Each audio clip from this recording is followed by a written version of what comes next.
नमस्कार मित्रांनो, सुस्वागतम. मुरांबा मालिकेच्या आजच्या भागामध्ये रमा ही सुद्धा अक्षय बरोबर मस्त प्लॅन करते आणि अक्षयला रागवण्यासाठी ती मुद्दाम म्हणत असते की तुम्हाला माहिती आहे का, खरंच तुम्ही माझ्यासाठी जो मुलगा बघितला तो मला खरंच खूप आवडला आणि त्याच्याबरोबर चॅटिंग करण्यासाठी खरंच रात्री मला खूप मज्जा येते. तेव्हा अक्षय लगेच रागवतो आणि म्हणतो तू चॅटिंग वगैरे मला सांगू नको आणि रात्री ही अशी चॅटिंग करायची नाही. आणि काय ग, चॅटिंग मध्ये फक्त बोलणं आणि गप्पा मारणं इतकंच असतं, इतकं भारी नसतं. तेव्हा रमा म्हणते की हो तुम्हाला कळते, मग मला सुद्धा करून द्या, तुम्ही सुद्धा करा आणि मला सुद्धा करून द्या. तेव्हा अक्षय म्हणतो तू मला शिकू नकोस. तेव्हा रमा म्हणते की तुम्हाला तर काहीच येत नाही, चला. तेव्हा रमा अक्षयच्या हाताला धरते आणि त्याला म्हणते की चला आपण सोफ्यावर बसवते आणि म्हणते की चला, आणि ती त्याच्या समोर बसते. तेव्हा मात्र रमाची ओढणी खाली पडलेली असते, तिचे त्याच्याकडे लक्ष नसते, ती मुद्दाम हे सर्व करत असते. अक्षयला म्हणते की तुम्ही एक काम करा, मला रेवा समजा, मी तुम्हाला अस्मित समजते, मग आपण एक काम करूयात, दोघांबरोबर आपण चॅटिंग करूयात, म्हणजे तुम्हाला कळेल कपल मधील चॅटिंग कशी असते ते. तेव्हा अक्षय मुद्दाम म्हणतो की अगं तुझ्यात मी रेवाला तर बघू शकत नाही, माझी रेवा तुझ्यासारखी नाहीच. तेव्हा रमाला राग येतो. रमा सुद्धा आपली बोट वर करून त्याला दाखवते शिकायचे की नाही. तेव्हा अक्षय म्हणतो की बोल बोल, गप्पा मारणं काही इतकं अवघड नसतं. तेव्हा रमा लगेच अक्षयला अस्मित समजून विचारते की जेवलास का. तेव्हा अक्षय म्हणतो की काय मोठा प्रश्न विचारला, उठलास का, हे काही रोमांटिक आहे का, म्हणून तो मुद्दाम चिडतो. तेव्हा रमा म्हणते की अहो सुरुवात तर जेवलास असे याच्यापासूनच होते, त्यामुळे तुम्ही उत्तर द्या. तेव्हा अक्षय म्हणतो की हो. रमा विचारते की काय जेवलास. अक्षय रागाने म्हणतो की भोपळ्याची भाजी, जी मला अजिबात आवडत नाही. तेव्हा रमा म्हणते की मग जी दुधी भोपळ्याची भाजी माझ्या हाताने जर तुला भरवली तर ती तुला आवडेल का. तेव्हा अक्षय लगेच रागाने विचारतो की काय तू अस्मित बरोबर असे बोलते. तेव्हा रमा हळूच म्हणते की भोपळा तो भोपळाच. अक्षय विचारतो की काय काय म्हणालीस तू, नक्की काहीतरी पुटपुटलीस. तेव्हा अक्षय हा रागवलेला असतो. रमा म्हणते की काहीच पुटपुटले नाही, तुम्ही सर्व बिघडून टाकले. असं रोमांटिक छान बोला, पण ते सर्व जाऊन द्या, आता आपण परत सुरुवात करूया. आणि पहिल्यापासून ती चॅटिंग कशी करायची याला सुरुवात करते आणि अक्षयला विचारते की तुम्हाला माहिती आहे का, मी झोपण्याच्या अगोदर आंघोळ केली आणि मला खरंच खूप प्रसन्न वाटते. असे वाटते की असे छान ओले केस, पांघरुणातील ऊब, सर्व काही अगदी वेगळेच वाटते. तर अक्षयला आणखीन राग येतो. रागाने विचारतो की काय तू अस्मित बरोबर पुन्हा असे बोलते, तुम्ही अशा गप्पा करतात, अशी कोणती चॅटिंग की आंघोळ केली, प्रसन्न वाटते, ओले केस, असे कोणते चर्चेचे विषय आहे तुमचे. तेव्हा रमा म्हणते की अहो छान वाटते, पण मला रात्रीची झोपच येत नाही, मनाला सतत अशी हुरहुर लागलेली असते. तेव्हा अक्षय म्हणतो की हुरहुर कसली, पोट बिघडले असे. तेव्हा रमा म्हणते की म्हणजे असे की असे वाटते की कधी सकाळ होईल आणि मी तुमचा चेहरा बघेल. आणि अक्षयला विचारते की तुम्हाला लागते का झोप. तेव्हा अक्षय म्हणतो की हो हो मला लागते, मी ढाराडोर झोपतो. रमा लाजून म्हणते की अहो झोपावे तर लागेलच, नाहीतर मी तुमच्या स्वप्नात कसे येणार. तेव्हा अक्षय म्हणतो की काय करणार तू स्वप्नात येऊन. तेव्हा रमा ही लाजते आणि असे म्हणते. अक्षय विचारतो की सांग तू माझ्या स्वप्नात येऊन काय विचारणार आहेस. तेव्हा रमा लाजत म्हणते की मी तुमच्या स्वप्नात येणार आणि तुमची झोप उडवणार, माझे ओले केस मी तुमच्या चेहऱ्यावर असे झटकणार आणि तुमच्या चेहऱ्यावर माझे मस्त पाणी उडणार. तेव्हा रमा खुश होऊन म्हणते कळले का तुम्हाला, अशी करायची असते चॅटिंग, कपलवाली चॅटिंग याला म्हणतात. त्यामुळे ठीक आहे, तुम्ही जा आता आणि रेवा बरोबर मस्त रोमांटिक चॅटिंग करा, मला तर आता अस्मितशी बोलायचे, खूप वेळ झाला तो माझी वाट बघतोय. म्हणून रमा ही नाटक करते आणि मस्त ही लाजत असते, खुश आहे असे अक्षयला मुद्दाम दाखवत असते. आणि परत आपल्या अंथरुणावर येऊन ती अस्मितशी बोलते असे नाटक करत आपल्या मोबाईल मधील हावभाव करत असते. अक्षयला राग येतो. अक्षय उठतो आणि परत रमाच्या हातातील मोबाईल हिसकावून घेतो आणि हे असले थेरव आमच्या घरात नाही चालणार असे तो रमाला म्हणतो. तेव्हा रमा रागाने म्हणते की माझा फोन द्या. अक्षय म्हणतो की नाही देणार. रमा म्हणते की अहो हे बघा मी माझ्या होणाऱ्या नवऱ्याबरोबरच बोलते. अक्षय म्हणतो की नाही चालणार, हे सर्व नाही करायचे, उद्या सकाळी उठल्यानंतर काय, सूर्य उगवल्यानंतर काय चॅटिंग करायची असेल ती करा. तेव्हा रमा म्हणते की अहो एक वेळेस मी फोन विसरेल, परंतु अस्मित तर माझ्या मनात आहे, मी कसा विसरेल त्याला. तेव्हा अक्षय म्हणतो की तुला विसरावीस लागेल. आणि अक्षयला खूप त्रास होत असतो, त्याच्या जीवाचा इतका जळफाट होत असतो. जेव्हा तो रमाचा फोन चेक करत असतो तेव्हा तो स्वतःलाच प्रश्न विचारतो की अक्षय तुझे काय चालले, तू रमाचा फोन चेक करतो.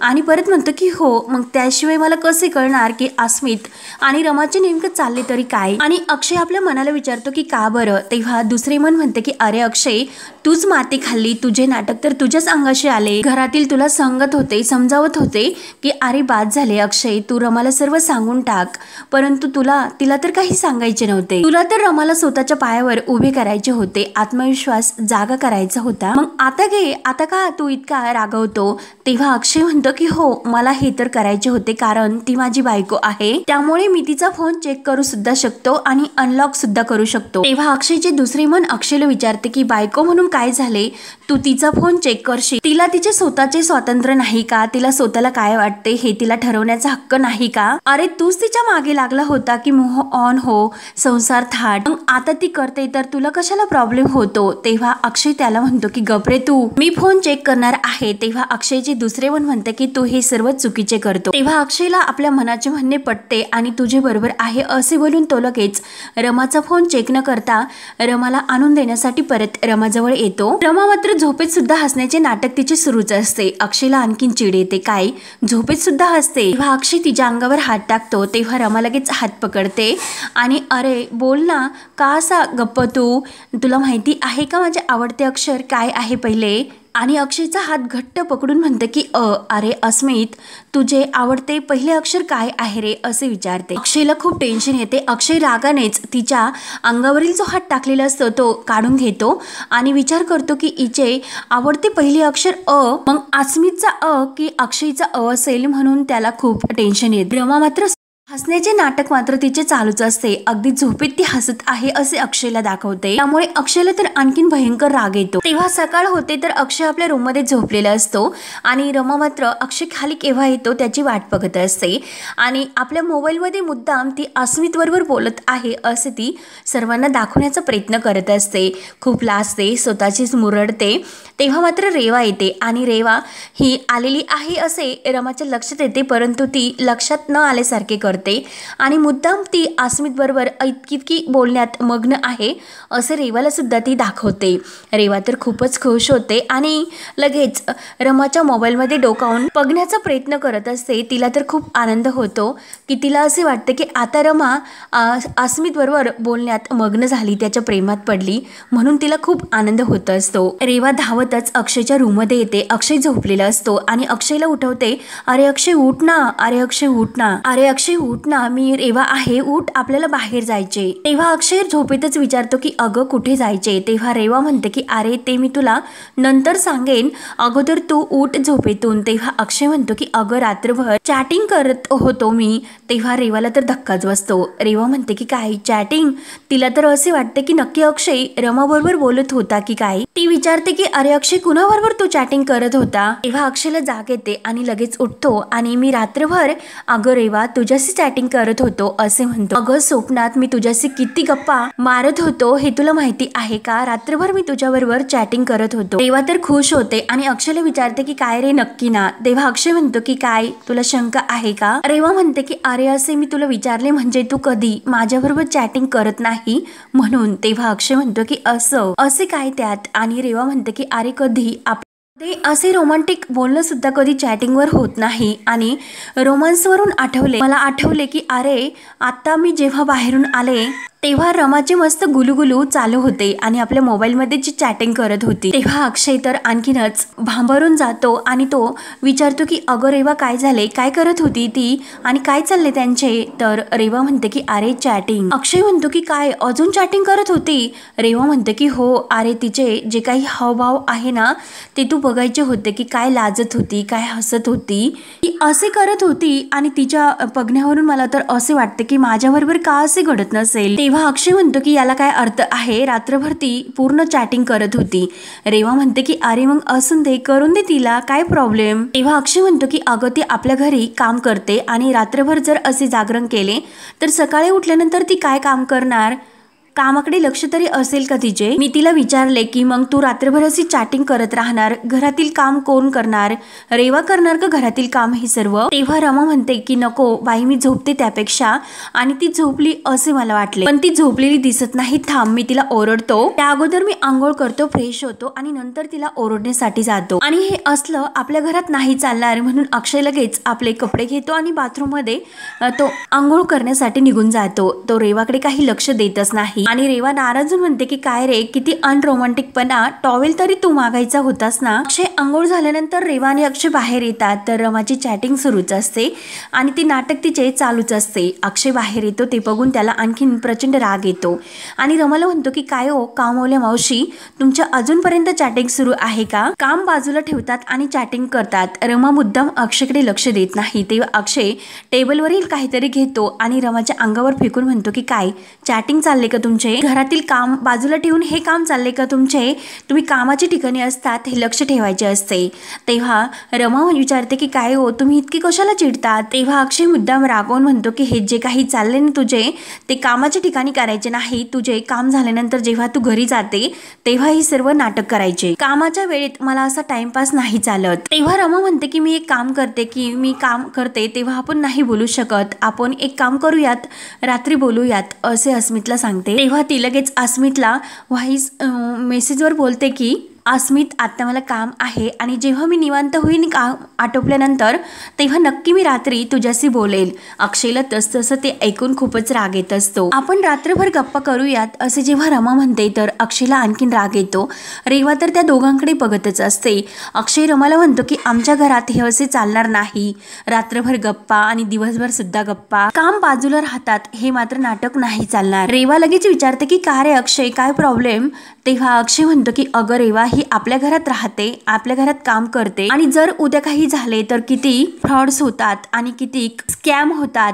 तेव्हा रमा विचारते की स्कॅम म्हणजे काय. तेव्हा अक्षय म्हणतो की अगं कसलं म्हणजे काय, तू जर असा एखाद्याला किस घेताना फोटो पाठवला आणि त्याने जर तुझा गैरवापर केला तर मग तू काय करशील. तेव्हा रमा म्हणते की अय्या असे सुद्धा होते का. अहो पण तुम्हाला कसे माहिती की मी फोटो पाठवला म्हणून. अक्षय तर हात टेकून खालीच बसतो आणि काय तू फोटो सुद्धा पाठवला. तर रेवा तर इतकी मस्त आनंदी होत असते आणि म्हणते की अरे अक्षय हो फोटो सुद्धा पाठवला. रमा म्हणते की हो तसे काय आहे माहिती आहे का, अस्मित मला की तू 2 वेण्यामध्ये खरंच खूप क्यूट दिसते म्हणून मी त्याला लगेच फोटो पाठवला. आणि रमा लाजते मुरडते असे हावभाव नक्की ती करत असते, नाटक मस्त करत असते अगदी प्रेमात पडल्यासारखे. आणि तसतसे अक्षयला आणखीन इतकं जळफळाट होत असतो की नेमकं आता काय करू, त्याच्या जीवाला काही चैन पडत नाही. रमा पुन्हा लाजून म्हणते की नंतर तो मला म्हणाला की पिवळा ड्रेस खरंच खूप छान दिसतो. आणि तसतसे ते ऐकून रेवा तर खूपच खुश होत असते. तर अक्षयला राग येतो. अक्षय म्हणतो की नाही हा पिवळा ड्रेस अजिबात तुला सुंदर नाही दिसत, तो ड्रेस मला त्या कलरचा नाही आवडत आणि हे सर्व आमच्या घरात राहून फोटो नाही काढायचे आणि कुणाला पाठवायचे सुद्धा नाही. रमा म्हणते की का. अक्षय म्हणतो की नाही पाठवायचे. आणि काय रेवाला म्हणतो की आपल्या घरात राहते आणि असे नाटक करते, इथे हे नाही चालणार. आणि तो इतका रागवतो की त्याचा इतका जीवाचा जळफळाट होतो आणि रागाने तो आतमध्ये निघून जातो. तेव्हा रेवा त्याच्या मागे जाते आणि अक्षयला म्हणते की अरे तिला करून दे हे सर्व. तेव्हा सीमा येते, अक्षयला बघते आणि ती रमाला विचारते की अगो काय झाले, तो असा चिडून का निघून गेला. तेव्हा रमा म्हणते की आई तुम्हाला काय सांगू, अहो मी ते असे काम करत, मग त्यांना जसे वाटते की तसेच मी वागायचे का, बघा ना अक्षय भाऊजी कसे करतात. तेव्हा सीमा विचारते की अगं झाले पण काय. तेव्हा अक्षय पुन्हा बाहेर येतो आणि सीमाला म्हणतो की आई काय चाललंय तुला माहिती आहे का. सीमा विचारते की काय चाललंय. तर अक्षय म्हणतो की चॅटिंग चालले चॅटिंग. आणि रेवा सुद्धा त्याच्याबरोबर बाहेर येते. रमा म्हणते की हो आई चॅटिंग करते आणि यांनीच जर माझ्यासाठी हा मुलगा निवडला मग त्याच्याशी मला बोलायला नको का. सीमा म्हणते की अरे ठीक आहे चॅटिंग तर हल्ली सर्वजण करतच असतात. तेव्हा अक्षय वैतागून म्हणतो की अगं आई कामाच्या वेळेत ते चॅटिंग करतात आणि नुसते चॅटिंग नाहीच करत. सीमा विचारते की अरे अजून काय वेगळं. अक्षय म्हणतो की प्रेमाच्या गप्पा मारतात. सीमा म्हणते की काय प्रेमाच्या गप्पा. रमा खुणावून नाही म्हणतच आणि परत मुद्दा म्हणते की अहो असे काय करतात, कारण तो होणारा नवरा आहे माझा, मग आम्ही गप्पा तर करणारच आणि प्रेमाच्या गोष्टी ह्या होणाऱ्या नवऱ्याबरोबर नाही बोलणार तर कुणाशी बोलणार. भाऊजींबरोबर बोलू का. रेवा तर डोळे वाचवते आणि नो असे म्हणते. तेव्हा रमा ही खुणावून सीमाला दाखवते. सीमा म्हणते की तू चल माझ्यासोबत बाहेर चल. रमा म्हणते की अहो काकू मी काय म्हणते. तेव्हा सीमा ऐकून न घेता रमाच्या हाताला धरते आणि चल म्हणते ना मी तुला बाहेर, म्हणून रमाला बाहेर घेऊन जाते. तेव्हा रेवा अक्षयला म्हणते की अरे अक्षय मी तुला काय सांगते, काम तर ती करतच असते.